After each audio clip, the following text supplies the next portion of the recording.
Hello, I'm Kamali, taking you through the stories people are talking about and sharing around the world on Newsfeed today. When President Trump attacks Jeff Bezos and the Washington Post, could he be helping the Trump family business? A Chinese taxi driver's unrelenting campaign to find his long-lost daughter finally pays off.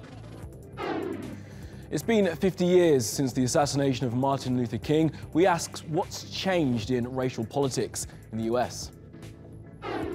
And 2 wheels good, 4 legs bad. The squirrel re-engineered at a Turkish university.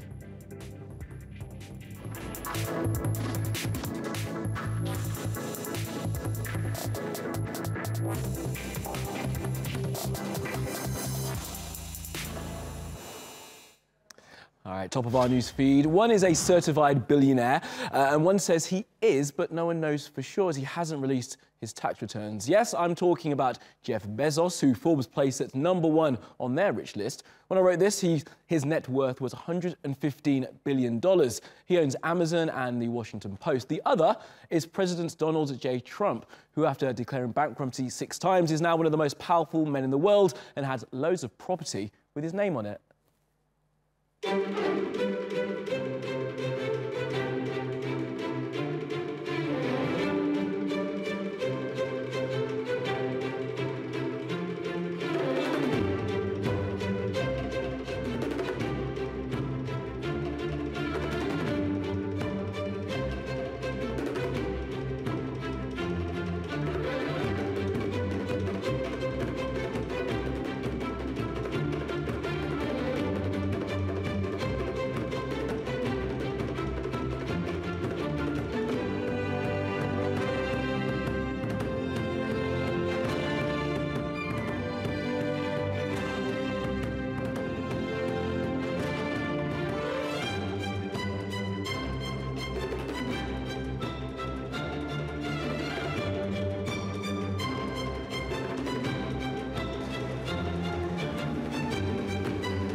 Federal income tax. So that makes if me he's smart. paid.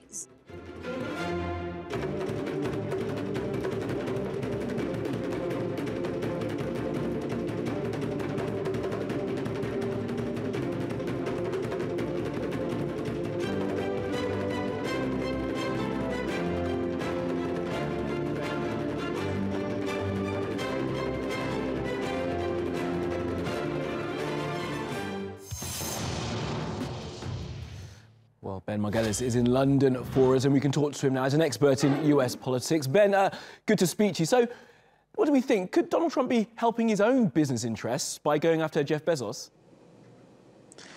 I mean, they're not exactly in the same field or area of business, but Trump, as someone who sells real estate, would be interested in preserving brick-and-mortar retailers, and thus would have an interest, perhaps, in limiting Amazon's competition. More likely, he's going after his own political interest by appealing to the sort of small business sectors which tend to vote Republican. So I think it's more of a political move at this stage than it would be a direct benefit to his businesses, at least from my understanding. Yeah, I mean, you say at this stage, but if he keeps attacking a businessman and the businessman's business suffers, what benefit do you think President Trump can gain from that? I think his hope in an abstract sense, I think he might hope to gain from contracts or rentals to grateful retailers. But I think in the more immediate sense, what he's hoping for is that Bezos's newspaper, the Washington Post, which he owns parallel to Amazon, might seize its rather hostile coverage of him. More directly, I think the benefit, in the most immediate term is simply that he has a powerful, wealthy, and theoretically liberal enemy to cast himself against. So it reproduces this sort of image of Trump as this great warrior against the liberal elite or against the big businessmen in favor of the average American working man. I think it's more political than is directly economic. Yeah, I mean, the thing is, though, we still don't know all of Donald Trump's business interests, do we? Because he still hasn't released his tax returns. I mean, this is true. We don't know the precise extent of Donald Trump's business interests because he hasn't released his tax returns. The business that he owns, the Trump Organization, is a family-held company, so it has fewer reporting requirements. His credit, his history of lending is rather opaque. So we don't know everything he's theoretically invested in. It is possible, I suppose, that he has some sort of investment or financial relationship with a rival to Amazon. I wouldn't be sure. Again, my field is politics, so I see primarily more of a short-term political boost than a more long-term personal economic gain for Trump. Absolutely. Okay, Ben, thanks for your analysis. All right, let's take a little look at what else is trending on social media. Well, it took 24 years, but a Chinese family have finally been reunited. This is the moment. Wang Qifeng was kidnapped 24 years ago as a toddler. Her dad began driving cabs as part of his search for her and even carried a photo of her sister in the hope that someone would see the resemblance and help track her down. Turns out she was being raised by adopted parents really close by, about 12 miles away. She grew up thinking she'd been abandoned. Now, Malaysian food is delicious. That is a fact. So when two judges on the British cooking game show MasterChef shared that a contestant's nasi lemak chicken rendang was not cooked properly, oh man, it caused a bit of an international incident. They wanted the chicken skin crispy. Now, rendang is more like a curry, so crispy skin would be weird. Many Malaysians are understandably furious. We don't want to eat KFC, where the skin has to be crispy. Rendang has to be cooked in coconut milk so that the chicken will soften. If you want it crispy, please eat fried chicken. I think she's sending people to KFC, all right? It's even caused an uproar that the Malaysian Prime Minister posted on Instagram about it. I wonder if that's his own cooking. Now, this is Samuel Barsky. He's at Stonehenge wearing a jumper he knitted himself of Stonehenge. This is Samuel Barsky. He's at the Governor's Palace in Virginia wearing a jumper he knitted himself of the Governor's Palace in Virginia. And this is Samuel Barsky at the Hollywood sign wearing a jumper he knitted himself of the Hollywood sign. He's been knitting for 20 years and donates all his sweaters to charity. Incidentally, he only makes dresses for his wife because she doesn't like knitwear.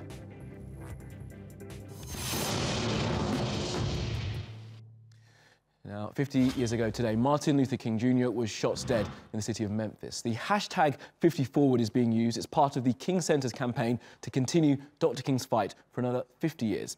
Now, people online have been sharing their thoughts, and many have been asking the question, if King fought for racial equality in the US, how would he view the country's racial politics today? Well, the actor Samuel L. Jackson tweeted this, that it's hard to believe it was 50 years ago. Times change, attitudes don't. Don't allow anybody to make you feel that you are nobody. Always feel that you count. Always feel that you have worth. And always feel that your life has ultimate significance. Martin Luther King wanted African Americans to realize one thing, that they were also rightful citizens of the United States. But that wasn't easy in 1950s America. African Americans were still facing segregation in public places, attended separate schools, and were even forbidden to drink from the same fountains as whites. All we say to America is be true to what you said on paper. That paper was the Constitution.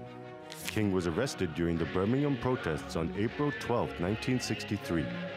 But he never stopped believing in the power of nonviolent sit-ins and marches, despite the use of force by police.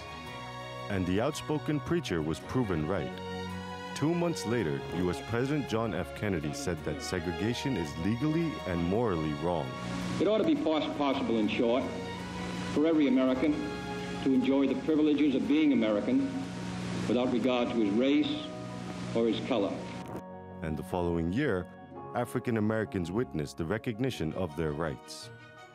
The FBI tried to discredit King, but he continued to fight.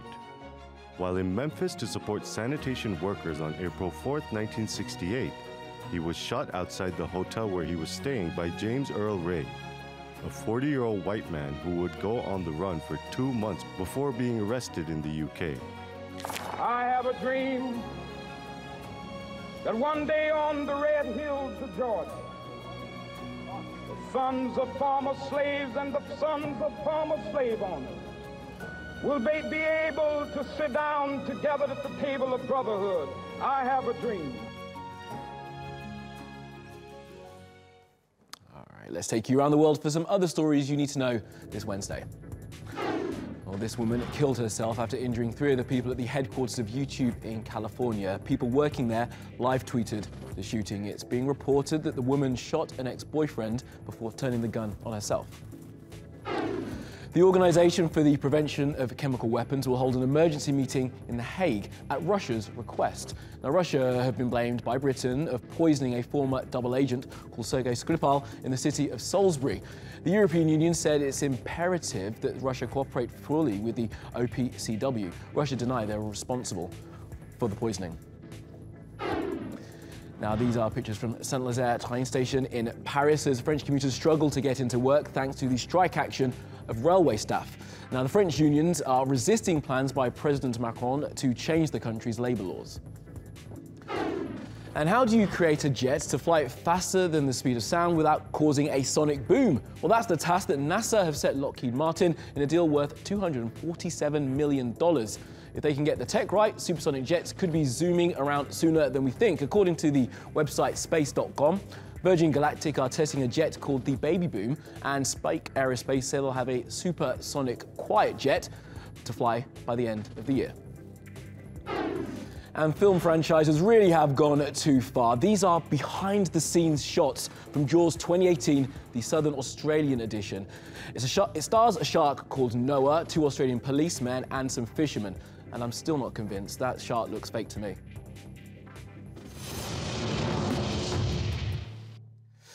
Now, I guess getting a divorce can be hard, but if you're a Hollywood star, you may end up having to do things like this.